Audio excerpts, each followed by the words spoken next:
Sukses itu memang harus direncanakan. Karena orang yang tidak berencana sukses seperti berencana gagal. Toh, ini. Tetapi kalau kita rencanakan kan belum tentu sukses. Betul. Yang punya rencana saja belum tentu sukses, apalagi yang tidak punya rencana. Oke, nah sekarang yuk kita lihat esensi dari target. Niat awal mengapa kita harus punya tujuan. Ya, oke. Kalau kita mau pergi ke Surabaya dari Jakarta, ini kan tujuan. Kalau ada jembatan yang putus di sana, apa yang kita lakukan? Kan terhalangi dalam perjalanan. Apa yang kita lakukan? Cari jalan lain. Tujuannya sama. Itu loh. Orang kalau tidak punya tujuan kalau tidak punya tujuan dalam hidupnya, kejadian yang tidak disukainya sehari-hari bisa membuat dia lupa mau kemana. Karena dia tidak punya satu tujuan yang membuatnya berorientasi dari sudut manapun ke situ. Makanya rencana itu harus akan tercapai. Tidak ada yang bisa menjamin, itu bagian dari yang gaib di masa depan. Tetapi kalau kita tidak punya tujuan, yang terjadi dalam keseharian kita membuat kita kehilangan arah. Oke, jadi tujuan utama, esensinya adalah bahwa tujuan itu dibutuhkan supaya dalam penyesuaian diri kita terhadap yang terjadi dalam keseharian tetap mengarahkan kita pada yang kita impikan atau yang kita cita-citakan. Dah, satu lagi.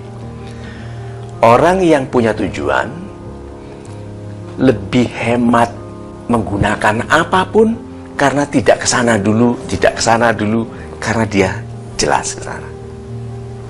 Maksud dari lebih hemat menggunakan apapun terutama adalah menggunakan hidupnya. Hidupnya tidak diboroskan untuk ini, untuk itu, untuk ini, untuk itu. Hidupnya lurus ke arah yang diinginkan. Ini loh yang disebut sukses semudah mungkin. Sukses semudah mungkin itu bisa 40 tahun, bisa 50 tahun. Bilang, loh, kok 50 tahun sukses Pak Mario? Ya, untuk orang biasa 400 tahun. Orang ini 60 tahun mencapai yang dilakukannya, tapi kebesaran dari yang dicapainya membutuhkan orang biasa yang nggak fokus 400 tahun. Itu namanya sukses semudah mungkin. Tuh. Gampangnya ya memang oke, 30-an sudah sukses, oke, 40-an sudah sukses. Tapi yang penting adalah besarnya yang dicapainya. Nah, besar yang dicapainya ini berarti besar kemanfaatannya bagi sesama, bagi perlindungan alam, bagi pemuliaan ciptaan Tuhan. Ini besar. Rencana harus, karena kita perlu untuk memfokuskan semua energi ke satu titik. Terus begini, bagaimana kalau salah? Kita salah tujuan, salah target. Kita harus percaya pada konsep kasih sayang Tuhan. Tuhan tidak sampai hati membiarkan orang baik salah arah, dituntun. Mencoba ke sana ketemu penasehat, mencoba ke sana ketemu kekasih palsu, mencoba ke sana gagal pernikahannya.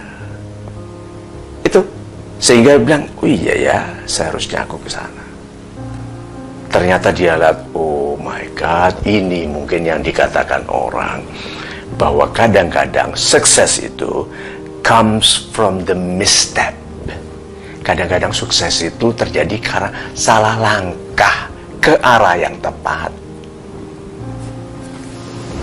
Apa artinya? Salah langkah ke arah yang tepat. Salah langkah karena itu bukan maksudnya.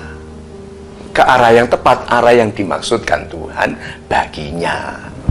Salah langkah karena maksud dia mau ke sana, tapi karena dia disayangi sekali oleh Tuhan, disalahkan, misstep. Jadi jangan kecil hati kalau salah langkah. Kalau selama niatnya baik, kesalahan dalam tujuan yang baik tetap lebih baik daripada berhasil mencuri, berhasil korupsi, berhasil menjabat untuk korupsi. Nah, jadi apakah harus ada rencana untuk sukses? Yes, harus. Soal rencananya bisa tercapai atau tidak, tapi yang pertama kali, the best plan is you.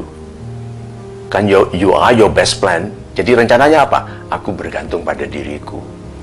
Kalau aku tidak punya rencana pun, aku akan sukses. Contohnya saja, orang yang pintar main bola akan hidup di seluruh dunia. Dia katakan saja backpacknya waktu tidur dicuri di kereta api, oke?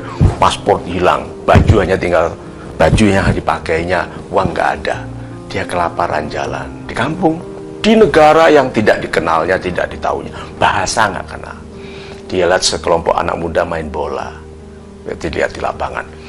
Dia sebagai seorang yang ahli, dia bilang ini anak-anak masih amatir ini mainnya gitu kan, gitu. Bolanya kemana-mana, tahu-tahu bolanya gelinding ke arah dia, gitu. Gawang 100 meter ya, melenceng ke dia 125 meter, dia tendang masuk ke gawang yang sana. Apa yang dilakukan oleh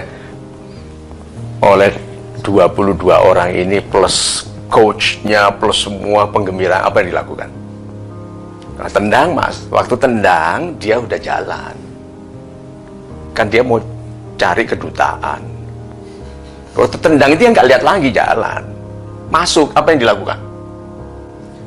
Dikejar, ikut kita, klub kita, mana?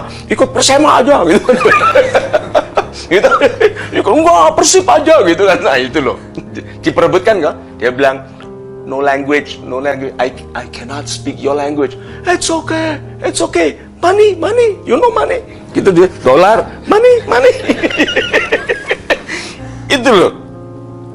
Berarti anak muda itu harus betul-betul punya kemampuan yang dihargai orang dimanapun dia berada. Coba bayangkan, kalau katakan kemampuan itu bisa dihargai sekali di Magelang, ya, hebat sekali di sana, di Mojokerto, atau dia memang mau mendirikan K-pop, band K-pop Kediri, you know?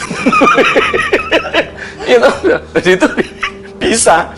Dan jadi kalau gitu, sukses harus direncanakan, dan rencana terbaiknya adalah kualitas pribadi Anda.